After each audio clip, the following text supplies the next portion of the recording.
Gente, dando continuidade então no nosso estudo da função quadrática na parte da representação gráfica, a gente vai ver um pouquinho agora sobre os casos em que as funções elas são incompletas, como eu falei lá para vocês no primeiro vídeo, que ela pode ser completa quando ela tem todos os três coeficientes A, B e C, ou quando ela falta o coeficiente B ou o coeficiente C. Lembrando que o único dos coeficientes que não pode faltar é o A, porque senão ela vamos relembrar aqui a fórmula. Y igual a x ao quadrado mais bx mais c. Os únicos coeficientes que podem ser nulos é o b e o c. Se o a é nulo, a gente perde a característica de ser uma função do segundo grau e repassa a ter então a função do primeiro grau, certo? Então só sempre lembrar isso. E aí, quando eu falei com vocês, a gente vai ver agora alguns casos de como é que a gente vai resolver, como é que a gente vai determinar o gráfico quando a função ela é do tipo completa. E a gente vai começar nesse caso com a ausência do c, quando o c é nulo. Então vamos pegar um exemplo aqui. F de x igual a 2x ao quadrado mais x, com a ausência ali do c, então c vale zero. A gente vai continuar com aquela mesma ideia para pensar na representação gráfica de que a gente precisa dos três conceitos importantes.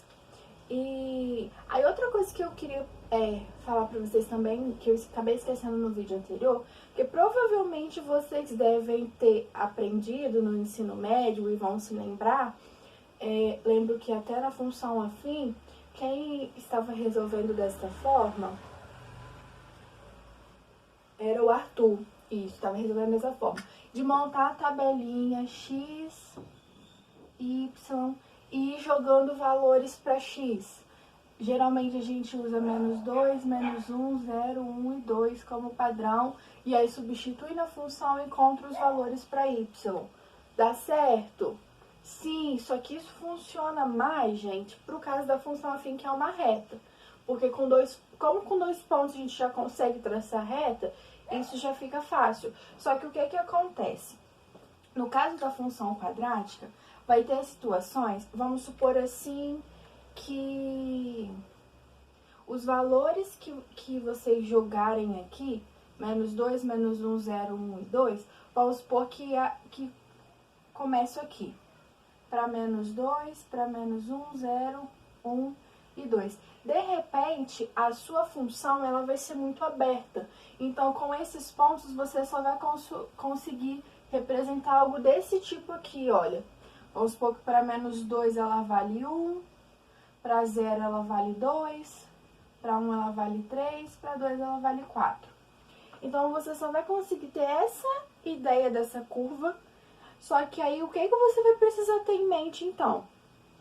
Se você está fazendo pela tabelinha, você vai precisar saber que a sua função, ela continua. Então, você vai vir mais ou menos e completar ela aqui para o outro lado, porque você precisa ter uma parábola. Então, a tabela, às vezes, ela pode não ser suficiente para já de início conseguir representar a curva. Certo? Então, só se atentem para isso. Pode continuar usando a tabela? Até pode, mas na hora que marcar os pontos, tem que formar a parábola. Se os pontos que vocês jogarem aqui não forem suficientes, então percebam aqui, até o -2 não completou a parábola. Então, o que a gente precisa fazer? Jogar mais valores negativos aqui para x, aumentar a quantidade de valores negativos aqui na tabelinha, tipo -4 e -7. Fazer o teste com -4 e -7 para ver se ela já ia começar a subir. E aí completar o restante da curva. Então não tem problema usar a tabela, só se atentem a isso. E aí quando a gente usa essas definições que eu falei com vocês, que é calcular as raízes e o vértice, não tem erro, porque com as raízes e com o vértice você já vai conseguir ter a representação da parábola. Então, por isso que eu estou ensinando a vocês dessa outra forma e não com a tabelinha, porque é mais garantido e são conceitos que vocês precisam saber também, que é muito importante saber determinar o vértice e encontrar as raízes da equação, certo? Então, voltando aqui, agora a gente vai pensar assim, vou usar aquelas mesmas ideias da função completa, que é, vamos começar calculando as raízes dessa função. Tá, mas agora eu não tenho um valor de C, como é que eu vou fazer? Gente, se vocês já estão habituados a usar a fórmula de Bhaskara, tranquilo. A única coisa é que lá na fórmula de Bhaskara, quando precisar usar o C vai ser 0, certo? Então, no lugar do C, vocês vão substituir por 0. Eu vou ensinar vocês uma forma de resolver aqui, que ela acaba sendo mais fácil e mais rápido. Mas aí fica a critério de vocês, se vai usar essa fórmula ou se vai continuar usando Bhaskara, certo? Essa fórmula é o seguinte, a gente quer encontrar as raízes da função, então, na verdade, a gente quer encontrar um y igual a 0. Já defini com vocês que toda vez que a gente quer calcular uma raiz, a gente tem que igualar essa função a 0 e resolver a equação. Então, o que a gente tem aqui, na verdade, é que resolver a equação 2x² mais x igual a 0. Sempre que a função ela for deste tipo, quando a gente tem a ausência do coeficiente c, a gente pode resolver colocando x em evidência. Aí sempre vai ser o x em evidência porque ó, o x é o que é comum às duas equações. Então, a gente vai pensar assim, quando eu coloco o x em evidência, eu vou tirar o x para fora da equação e vou ver o que sobrou. Como assim? Coloquei o x em evidência. Da primeira parte sobra o quê? Eu tinha 2x². Tirei um x, vai sobrar 2x. Percebam que o que sobra aqui dentro, se a gente multiplica pelo x que está fora, tem que resultar no que está aqui em cima. Então, é assim que vocês conferem se vocês fizeram certo, ó. Se vocês pegarem o 2x vezes o x, ele tem que resultar aqui em cima no 2x², certo? Então, ó, tinha 2x². Tirei um x desse daqui para fora, sobrou 1 ainda. Então, sobra 2x, certo? Então, sempre vai ser o valor que está aqui, vezes x, e um x que a gente tirou para fora. Agora, repito o mesmo sinal que está aqui. Se é mais, vem mais. Se é menos, ficaria menos. Tinha um x, tirei um x. Quando eu tiro o x, ele sobra 1. Nesse caso aqui, porque ele sobra sempre o coeficiente que está aqui na frente. Tá, gente? Vou fazer só um contra-exemplo aqui do lado, que eu acho que vai ficar melhor para vocês associarem, porque aqui era só o coeficiente 1. Agora, digamos que fosse assim, ó, 4x² menos 3x igual a 0, porque ela pode ser assim também, ó, continua sendo uma função quadrática sem o coeficiente c. Tiro o x em evidência. Sobra quem? Tirei um x, sobra o número que está na frente, com x com expoente 1. Se multiplica aqui e volta para o que está aqui em cima. Repito o sinal. 3x, tirei o x, sobrou o 3. E aí igualava 0, certo? Que é com o contra-exemplo, acho que fica mais fácil vocês associarem. Aqui, como era 1, ficou 1. Aqui, como era o 3, desceu o 3, certo? E aí, então, isso aqui ainda está igual a 0. Como é que eu resolvo isso agora, gente? Toda vez que vocês resolvem colocando em evidência, e na verdade isso é uma característica dessa função, quando falta o c, quando o c vale 0, é de que uma das raízes sempre vai ser 0, certo? Então, resolvendo colocando em evidência ou resolvendo por Bhaskara, vocês sempre vão encontrar uma raiz sendo 0. Quando vocês colocam em evidência, como é que é uma multiplicação, para que esse resultado todo dê 0, ou que está fora do parênteses tem que ser 0, ou que está dentro do parênteses tem que ser 0, certo? Para que o resultado dê 0. Então, vocês vão dizer assim, ou x é igual a 0, que é o que está fora, isso aqui já é a primeira solução, já é a primeira raiz, ou o que está dentro é 0. E aí vocês resolvem 2x igual a menos 1, x igual a menos 1 meio. Encontrou a segunda raiz. Então, o que quer dizer isso? Quais são as raízes dessa equação? 0 e menos meio. 0 e menos 0,5, certo? Então, gente, gravem isso. Toda vez que a equação ela é do tipo incompleta, com a ausência do coeficiente c, a gente sempre vai ter duas raízes, sempre. Uma delas é 0, a outra a gente encontra, a depender da função, certo? Mas é uma regrinha que sempre se confirma. E aí, feito isso, já encontramos as raízes. Quais são as outras duas informações que a gente sempre precisa? Interseção com o eixo y.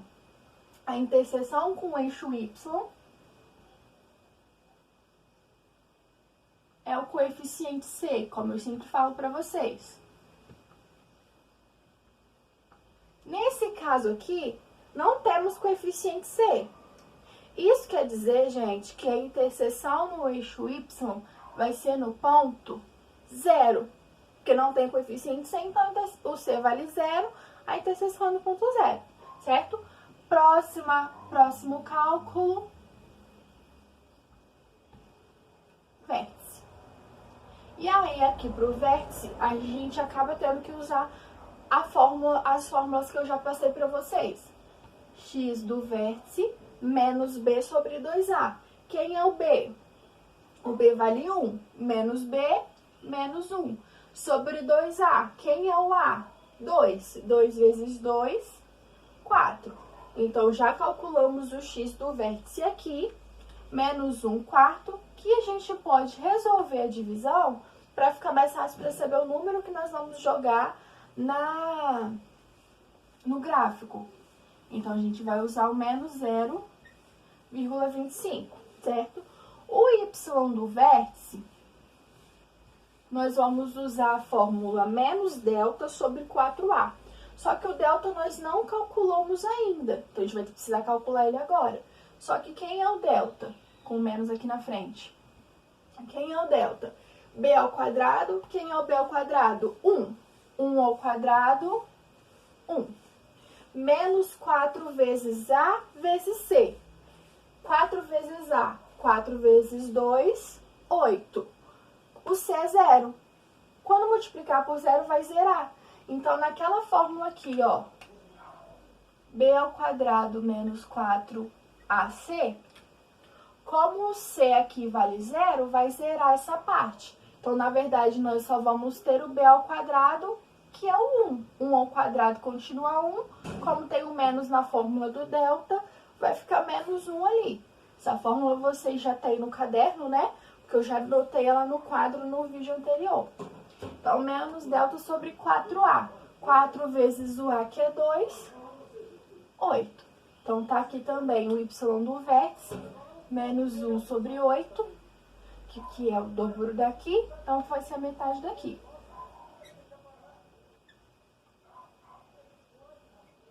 Menos 0,125. Show! E aí, então, já temos as coordenadas do vértice também e já temos todos os pontos que a gente precisa para desenhar o gráfico. As raízes, a interseção e o vértice. Vamos agora, então, para a parte do gráfico. Deixa eu desenhar aqui os eixos, do jeito que ele caiba aqui.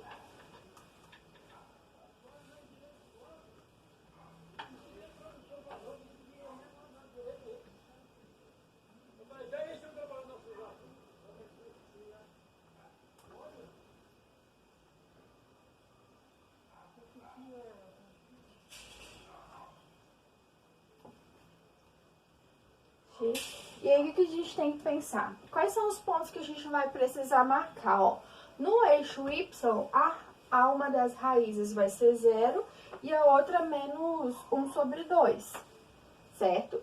Que é a outra raiz. Então, a gente precisa ter no eixo X, perdão, esses dois valores. Então, eu vou marcar aqui menos 1 e 1. Porque a gente já sabe que uma das raízes vai ser 0 e a outra raiz menos 0,5. Então, ela vai estar aqui no meio, ó. Então, tem aqui a outra raiz. A interseção é no zero, então já está marcada aqui também, que ela coincide com uma das raízes. E agora a gente precisa marcar o vértice. Só que o vértice, olha só, ele é negativo para x, também negativo para y. Então, vou marcar aqui também o menos 1. E aí a gente precisa marcar esses pontos, olha só. Em x, ele está no menos 0,25, que vai ser na metade do 0,5. Só que para y, ele está no menos 0,125. Então, olha só, vai ficar bem pequenininho. Então, se vocês quiserem até desenhar um gráfico mais ampliado, tipo com uma escala maior, o gráfico de vocês vai ficar maior. Senão, ele vai ter que ficar bem espremidinho, igual vai ficar o meu aqui. Porque, olha só, metade 0,5, depois outra metade menos 0,25, e ainda aqui na metade dessa metade, que vai estar o menos 0,125. Então, o vértice, olha só, ele vai estar aqui, tá dando pra vocês acompanharem? Aí, aqui a gente marca o gráfico, e aí você já sabe, ó, o vértice subiu, passou no vértice, subiu espelhado pro outro lado também, ó. Olha se tá simétrico, porque a curva tem que estar simétrica de um lado pro outro, e aí pode completar o desenho da parábola.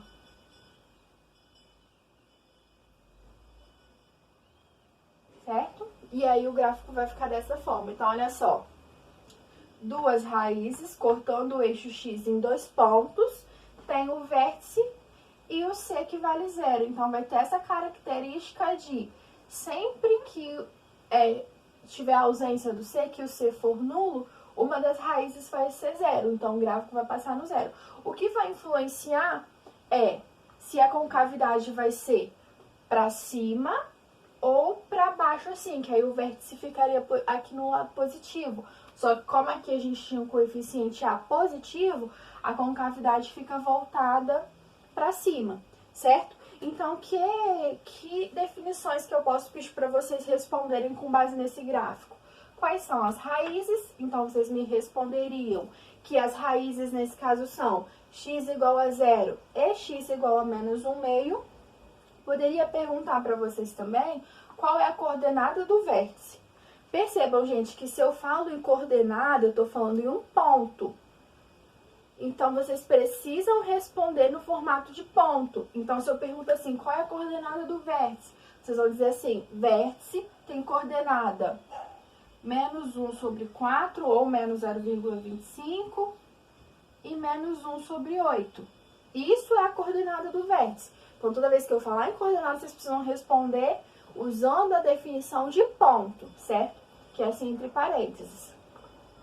Outra coisa que eu posso perguntar para vocês, essa função, em que momento em que ela é crescente, em que momento em que ela é decrescente, que eu falei sobre isso com vocês no primeiro vídeo. O crescimento e decrescimento da função, ele é definido, gente, pelo x do vértice. Ó, ele é definido pelo x do vértice, que é o ponto de simetria. Então, o que é que vocês vão dizer? Para um x anterior ao x do vértice, então, para um x menor que menos 1/4, essa função, ela foi, ó, decrescendo, ela foi descendo a curva. Então, essa função é decrescente. Agora, para um x maior que menos 1/4, ó, ela foi crescendo. Então, ela é crescente. Então, outra coisa que eu posso pedir para vocês analisarem no gráfico, em que momento em que ela é crescente e em que momento que ela é decrescente. Então, vocês vão analisar qual é o x do vértice e ver, porque ela pode variar. Se ela tivesse voltada para baixo, isso daqui seria invertido, mas sempre com relação ao x do vértice, certo? E por último, que eu não falei com vocês ainda, com relação à imagem. O que é a imagem? Porque quando a gente está falando desse x, a gente está falando de domínio. O que é domínio? Domínio é quais são as possibilidades que a gente tem de números que a gente pode substituir aqui no lugar do x para ir desenhando esse gráfico. Na maioria dos casos, o domínio da função ele é real. Por quê? Aqui a gente tem uma parte desse gráfico, mas se a gente continua aumentando aqui, ó, jogando mais valores negativos e mais valores positivos para x, esse gráfico vai continuar crescendo ali infinitamente, certo? Então, não tem uma limitação aqui nesse caso para os valores que você vai jogar para x, certo? No caso da função desse tipo, da função quadrática. Então, isso quer dizer que o domínio da função, domínio D, sempre é reais. Só que a imagem está relacionada aos valores de y. Então, percebam, qual é o ponto mais baixo da função? O ponto mais baixo, ele é o y do vértice, certo? Então, olha só, a partir desse y do vértice, que é menos 1/8, os valores de y só estão aumentando. Então, a imagem da função é um y maior ou igual a menos 1/8, que é o ponto mais baixo. Agora, se a função fosse ao contrário, se eu tivesse o vértice aqui em cima, ó, digamos que eu tivesse um vértice aqui, que ela fosse uma função com coeficiente a negativo, e esse vértice aqui, vamos supor que estivesse no menos 8. Então, ó, o y ele vai estar do menos 8 para baixo. Então, a curva está o ponto mais alto de y da curva é o menos 8. Depois, ela só diminui. Então, a imagem seria y agora menor ou igual a 8, que é o ponto mais alto ali, certo? A gente vai fazer mais alguns exemplos e a gente retoma essa discussão de imagem. Mas a imagem é isso. Então, percebam, falei em crescimento e decrescimento, eu vou olhar para o x do vértice. Falei em imagem, vou olhar para o y do vértice, certo? Se ela é com concavidade voltada para cima, os valores você vai usar o sinal de maior ou igual. Se ela é com concavidade voltada para baixo, vocês vão usar o sinal de menor ou igual, ok? E aí, no próximo vídeo, a gente vai fazer mais um exemplo de função, só que agora com a ausência do coeficiente b.